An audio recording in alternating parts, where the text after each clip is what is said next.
All right, Adam, welcome back for episode 3 of The Truth About Hair. So this time we're going to discuss the phases of early hair loss and also the phases of hair growth, which is a huge topic. So there's a lot to get through.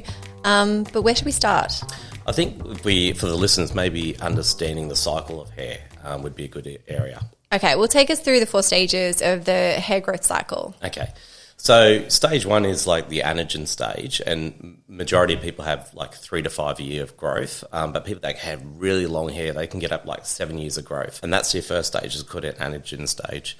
And then there's a Catagen stage, which is your second stage, where it sort of breaks away your hair inside the follicle, and this lasts for about 10, 15 days. And then the third stage is your Telogen stage, which is like a resting stage, where, you know, you can get things traumatic or stressful that make you lose that earlier than you should, because the last stage is your Exogen stage, that's where we say we lose 50, 100 hairs a day, which is absolutely normal. So that's your hair cycle stages. So what is that called when people are going through like a stress event or maybe like post-illness and they do start losing a lot more hair than usual? Like what is that? That's your Exogen stage. Yep. But most people that I've seen in consultations, it's nearly 99% it's always the same.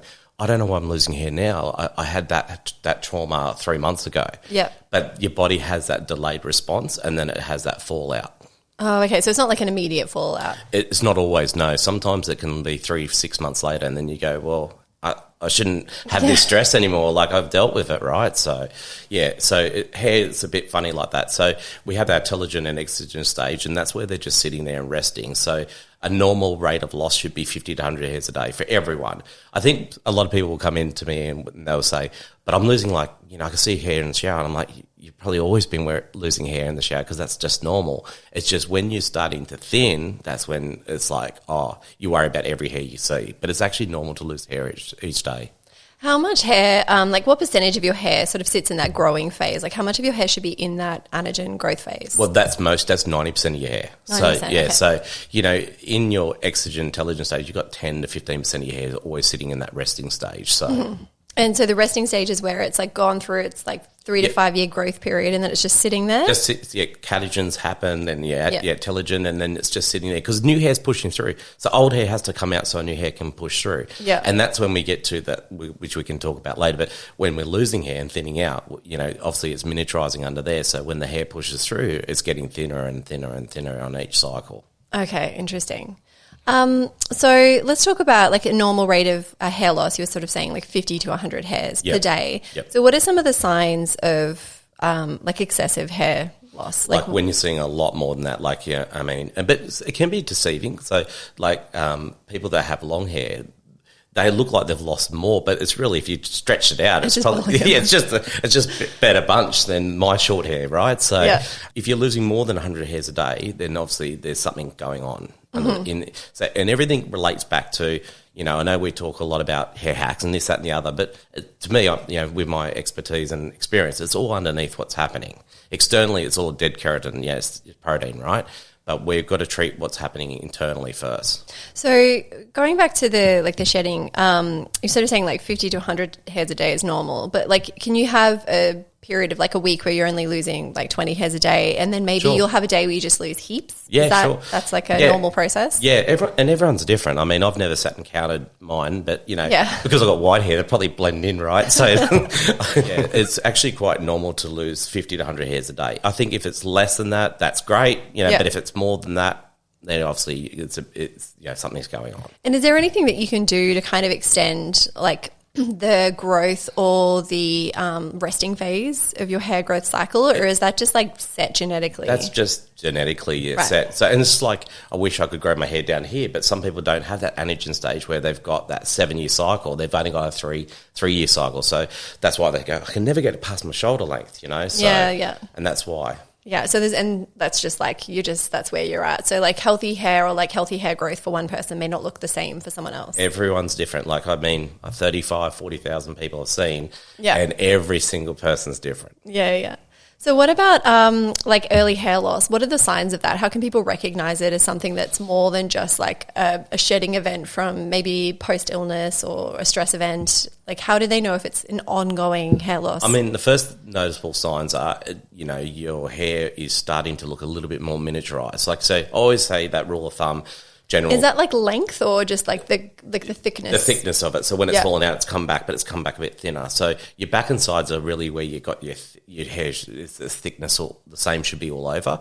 And when we start noticing hair loss, generally it's when those follicles on top, your hair is coming through, is getting thinner. And then it still might all be there. You mightn't even have a widow's peak at that stage, but you actually still might be stage 1 of hair loss. So that would be you're seeing more scalp maybe. Like that's how you would recognise that phase. Yeah, like the hair's there, which is great. And that's why treatment then is phenomenal because your follicle's not dead, it's there, and then you're going to get great results. But I think that's where, if it concerns you, procrastination is the killer of hair. Like, so the more we just think about it but don't treat it, you're actually going to treat it a lot cheaper than if you leave it longer, which we can talk about later, but there's so many different treatments of hair loss. Yeah.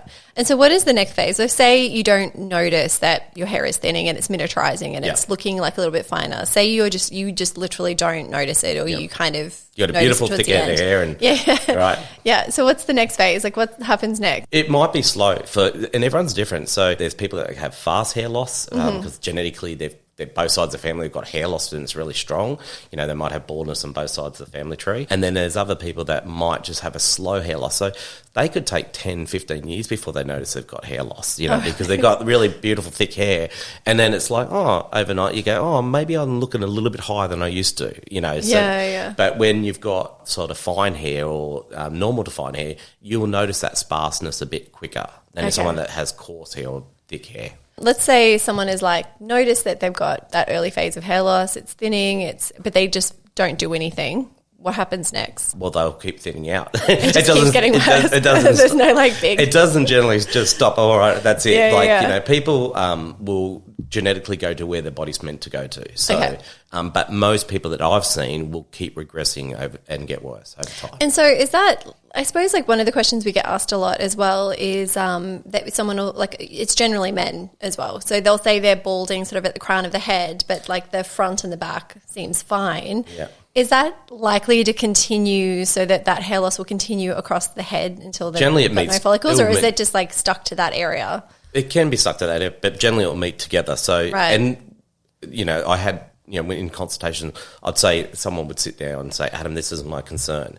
And I'm like, well, yes, that's the obvious one, but you are thinning out on these areas as well. Yeah. They're just, you've got coverage, which is great, which is going to get back thicker faster. Mm-hmm. But if you were to leave that would get higher too. So you'd just be monitoring them all the way through and just making sure that they're not just focusing on one area, because genetically from your temple to crown is where we lose hair.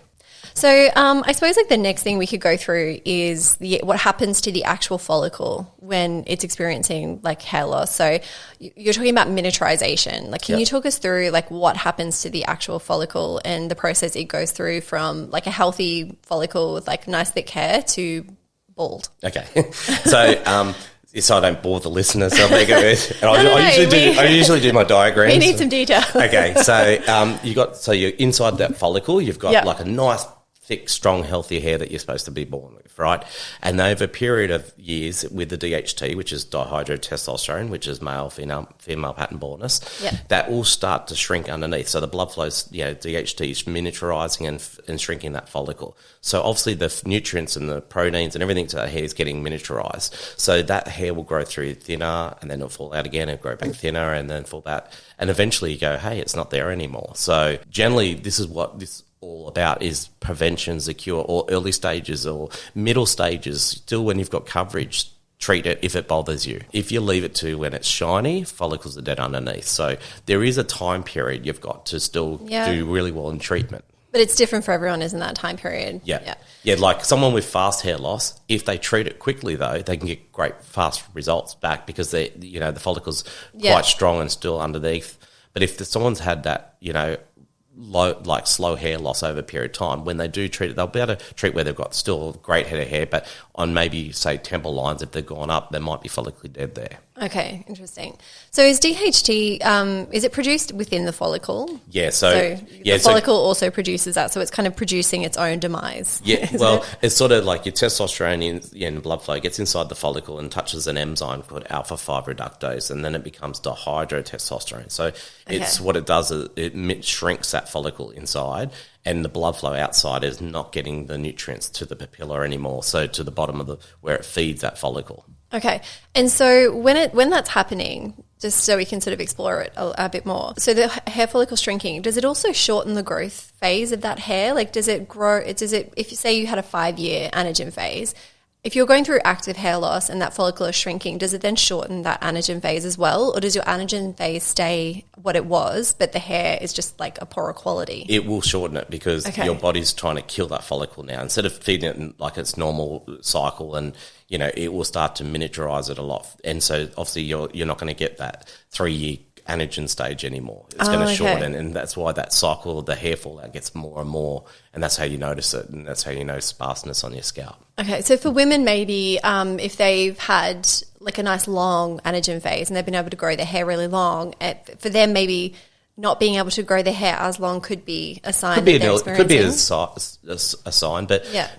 Most of the women that I've seen, it's all been about, oh my God, you should see how much hair I'm losing in the shower or on the floor, where they didn't notice confronting as well. Yeah, absolutely. Absolutely. You know, so it's probably everyone period where that epiphany, hey, I'm thinking something's not right here, is all different for everyone. So it just depends on the person, the thickness, the length of their hair and all that. Do they see it or notice it a lot quicker? Okay. So are all stages of hair loss, are they all reversible or? Up to a point, because, you know, you can reverse, or you've still got hair loss in your body. Like, you can block it, there's amazing products out there, right? Yeah. Naturally, medically, surgery, you know, it's a lot of things that we can touch on later. But yes, up to a certain point. And a general, I'd say to the listeners, go and have a look at a Norwood chart. It's called a Norwood chart. It's sort of general, but it says stage 1 to sort of stage 7, stage 8 of hair loss. And that gives you a good guide of what you should be looking for when you're looking to do treatment. So the quicker you get hold of it, the stage 1, 2 and 3 would be a lot better than if you're starting it at 4, 5 and 6. Okay, interesting. So I think we probably, could sort of explore the methods of fixing hair loss. So you mentioned there's natural, pharmaceutical, and then surgery. So do you want to take us through like the natural methods first? Yeah. So naturally would be the only brand out there. Number one brand is Regrow. So no, just joking.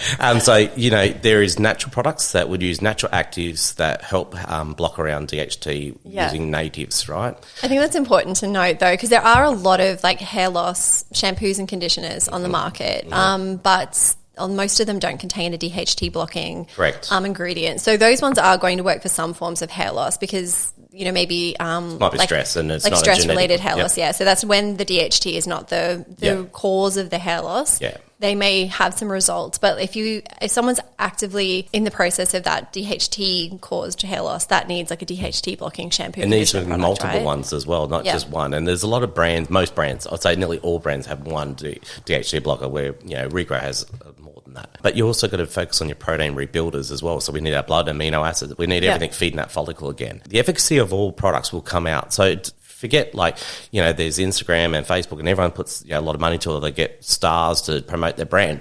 The consumer's going to catch you out if that efficacy of that product is not saying what it can do to the right people. So you need to put ingredients in there that work, and the purity of that work. You need to make sure that you're not putting sulfates, parabens, MEAs, DAs, silicons in there. Why are those harmful if someone's experiencing hair loss? Why are those bad ingredients? Because those ingredients are pretty standard in most hair care products. So why are they negative? It used to be. It's not so much as much now, because people are very aware. They can go and Google why is sulfate bad for the hair and why is parabens bad for the hair. Because obviously when you've got treatment of hair loss, you need to make sure that you're using all the best nutrients possible to give it the best chance to regrow, right? Mm-hmm. And when you're using sulfates and parabens and everything, obviously they're not great for the hair. They strip the hair. So, and if you haven't got protein rebuilders in there, so you might have DHT blockers, but you may not have protein rebuilders in there. So that's your keratin, your biotin, your niacinamide, all that sort of thing. They're going to help promote healthy, stronger hair coming through as well. Right, okay. Yeah, so that's naturally, but there is a lot of brands that come out. What industry clout knowledge do they have? Are they white labeling? what expertise do they bring to the marketplace? Other than like a celebrity endorsement. Yeah, exactly. And, that's great. That might be their strategy, but I always feel the consumer's so bright and they know everything, and they're so, the internet's so different to when I was running medical centres, as an international consultant. People understand exactly what sort of products could work for them. So, after that noise dies down, the efficacy of that product has to work. So outside of like shampoo and conditioner, so the hair care aspect, what are the other like natural practices or tools that you can use to encourage like hair growth? So, you've also got your tonics and your hair oils and all that. So, and outside of that, your tools, well, you've got your derma rollers, which, we use as well. And that helps circulation, blood flow, collagen, everything, which is important. There's low level laser lights. So you can get, the hair hat, like, the laser hats. Like the red lasers. Yeah. In my previous career, we used those, and, there wasn't evidence that didn't work, but there wasn't so much evidence that did work. But what you would be minimally doing is helping blood flow. Yeah. So anything that helps blood flow, massaging. Can you explain why that's important? Just because people may not know, like why is the blood flow coming up really important? So blood flow is the key of what grows your hair. So blood amino acids is your keratin that makes your hair grow. So it's important to have good circulation. So and when we have DHT, we're having that shrinkage, but we also have that blood flow is not coming to that follicle as much. Because you see a lot of like recommendation videos for people for optimal hair growth is like scalp massage. So that is like a valid practice. Yeah, absolutely. I definitely massaging your hair or having tools that do the massaging. Absolutely, it's important, but it's not going to be the only thing that fixes it. It's like one piece. Yeah, exactly. So there's a little jigsaw puzzle, and you got to put them all together. But it doesn't have to be confusing. So natural would work for those first couple of stages because, and even advanced stages, naturally still will clean the scalp where you've got back and sides hair, and because a lot of people that have hair loss, they'll have scalp conditions that go with it as well. Okay. So it's important, even if you're too far advanced, but you don't want to do surgery, you don't want to take medication. Well, you should be using good natural products that clean that scalp as well. Because they're also going to help you keep the hair you have, right? Yeah, exactly. So it doesn't progress further. So you may have some like hair thinning or baldness, but if you look after the rest of your follicles, it's going to keep them healthy. Exactly. Yeah. And then there's medical, which my previous career we used a lot of medication for treatment. Yeah. It's works like minoxidil and finasteride, and to a degree we didn't use this one, but it came out after I left. It was dutasteride. Yeah. And they're great products. I can't stand the brands that get out there and they're natural like us, but they'll go, don't touch medication and don't do this. Like they're partly right. Look, get hold of hair loss and use naturally is the best approach you can do, right? Because you don't have to put medical in. But for some people, it's just too far. Exactly. They're too far down the line. And you shouldn't bag it because finasteride and minoxidil has had great results for a lot of people. Just a lot of people don't want to stay on medication, and that's why natural, and there's a lot of people that are now today, because they only had medical like say 10, 15 years ago, and they're now doing natural and medical, so they're doing that holistic approach, which is fantastic. Yeah. And there's people today that are very educated and aware, so they get hold of hair loss. They don't have to go to medication. Medications, talk to your doctor, but if you're the right candidate to use medication and you're advanced and that medication is going to work, why wouldn't you use it? Yeah. Just be aware that medication does carry side effects. I feel like, 10, 15 years ago, there was a perception that people felt like you could only go surgery or like really intense kind of medical procedures or medication to reverse it. Whereas I think there is a lot more education 100%. Generally for people in hair care and hair growth. Yeah. Like I would have like someone come in and see me on a very regular daily basis, say, Adam, I want surgery. Because surgery is a permanent fix, right? But you've got to understand surgery is invasive. And surgery, don't get me wrong, I'm a fan of surgery because there's amazing techniques and there's amazing Australian doctors, by the way. Can you maybe take us through like what is involved? Because I think it's one of those things, people know that you can have like hair transplant surgery, but what is hair transplant surgery? Like what is involved and what are they actually doing? Well, I'll go to my point where surgery was really good and it is a permanent, but what are you doing for the rest of your hair? So if you sat in front of me and you were thinning out, but you had lost your temple lines, for example, I'm just making this simple, but you've got beautiful centre to back hair, I'd say, right, okay, let's treat your hair for the first 12 months, naturally or medically, doesn't matter. So let's say we're just doing it naturally. So we're keeping what you've got, because if you do surgery, great, we're transplanting here, but what's going to happen to the rest of your hair? It's going to keep regressing. So first thing I always did is treat people and grow back what they could. And sometimes it would shock you, they'd grow hair where you'd least expect, because every single person's different. So I would get better results with some people after the first 8 to 12 months just using natural or medical. And then then their surgery, might have been less. They don't have to do as many transplants because hair's grown back where they didn't expect it. Or they got the best of both worlds. They kept all the hair, they thickened up where they did have it, but now the surgery, because you really only want to do surgery once, and there's different types of surgery technique. Before, when I was doing surgery, it was FUT, so a follicular unit transplant. So it was taking a dissection of your scalp. You'd get, say, 2,000, 3,000 follicles, and they'll singly injected. So the technique when we were doing it was far advanced than 10 years earlier than that. So there was mini grafts and plug grafts. So people talk about them. Hair plugs. Yeah. The only reason they come up with that, everyone says hair plugs because they see that old surgery. Now, the hair plugs was because our follicle has 2 or 3 hairs grow out of each follicle. And then the equipment wasn't that fine. So they'd put a hole in the scalp and then they'd put 2 or 3 follicles in, but then they'd have 10 hairs.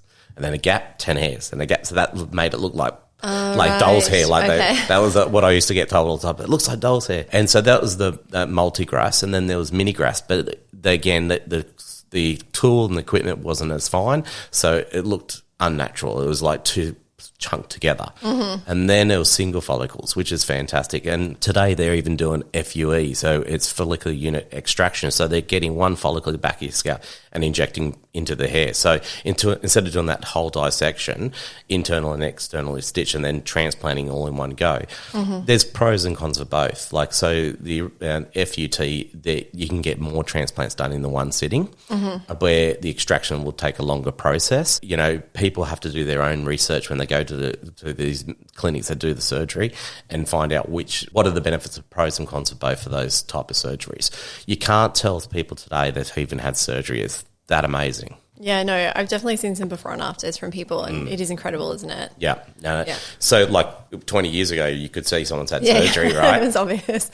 But today, so I'm a big fan of all different parts of this industry, because it's all different walks of life. So if someone's at an early stage, natural's great for them, and mid stage, natural and medical on later stages, and then surgery when it's too far advanced. Another thing that I just thought of that I think it's relevant to the conversation that I've always wanted to sort of talk to you about, especially on the podcast, is one thing you've always been really passionate about is like honesty and transparency. So in a lot of our website copy and our product descriptions and marketing, it's always 90 days before you see a difference. So it has to be like a 3-month before you can really see like a big difference in active hair loss. But you see a lot of other brands sort of saying like, within 2 weeks, within 30 days, within like 2 months, my hair grew like a whole foot, which just isn't physically possible. You see those before, and after. It's like after 1 month, my hair grew this much. But it's just not physically possible. No. So there's obviously not genuine before and afters in that time frame. But can you talk us through why you are so passionate about saying that sort of like 90 days to 12 months? Because for some people, for some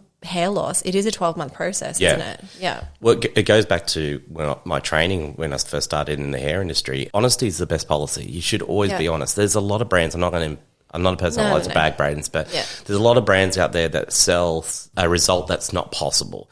And all you're going to do is actually deflate that consumer. Okay, so if you give someone a longer timeline than what they should actually notice it, like say I say 90 days, and you've seen it, Crystal, people write in and go, 6 weeks I got.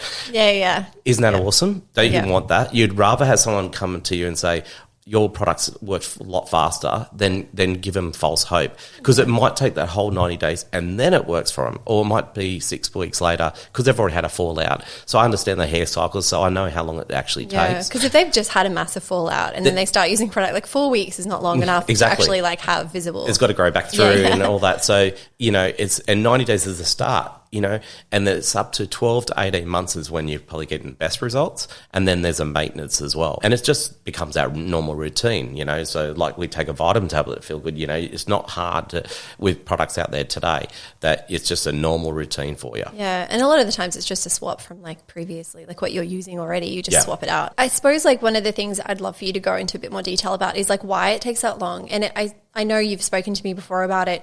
It's because if your hair's going through that miniaturization phase, it's not just one growth cycle for that hair to get back to what it should be. It's like several growth cycles. Yeah, so you need like it to fall out and grow back like 3 and 4 times before it gets back to its healthy, strong, like follicle shaft again. Yeah. So hair through the follicle shaft. That first lot of hair, I think people get excited. They can see, hey, this product's working. Yeah. Great. And that's that first bit of confidence for them. But then it takes a period where it's going to have to fall out and grow back thicker and stronger each time. Like, you know how you were saying when you're going through active hair loss and that growth, that anagen phase shortens each time. Yeah. Does it lengthen each time as well? It goes back to where your body's starting to produce a longer period of growth because it's getting fed now and it's getting blocked. What was causing those problems? Yeah. And so it allows it to feed its nutrients again. So, you know, it goes from miniaturizing, getting smaller to going back, slowly getting back thicker into the follicle, into the scalp again. We've talked a lot about sort of like DHD caused hair loss today, which is like typically female and male genetic pattern baldness. Yeah. Hair loss like telogen effluvium, is that right? Is that right? Yeah. And like postpartum hair loss and stress-induced hair loss, are they also caused by DHT or is it something else that causes that? So the telogen effluvium and all that is stress-related hair loss. So that's when you're losing your exogen stage or your telogen stage of your cycle. Yeah. So not so much genetically affected like a cause. Like I say, the signs of if you know you've got genetic is temples to crown is where you should be thinning. Yeah. Where you're shredding, if you're losing around your back and sides, it might be a diet problem you've got going on right now. It might be just like a death in the family and 3 months later you just shred all over. So we've seen that a lot. Yeah. And then so that's not genetic, right? Because it's not temple to crown. So that's just a general for the listeners. Okay, great. Well, look, I think we've covered everything I wanted to go through today. Is there anything else you wanted to touch on this topic before we finish up? I think, I don't want to bore people, but I think, you've asked a lot of great questions there. Yeah. We've got a lot more to go through in future episodes as well. Great. All right. Well, thanks, Adam. Okay.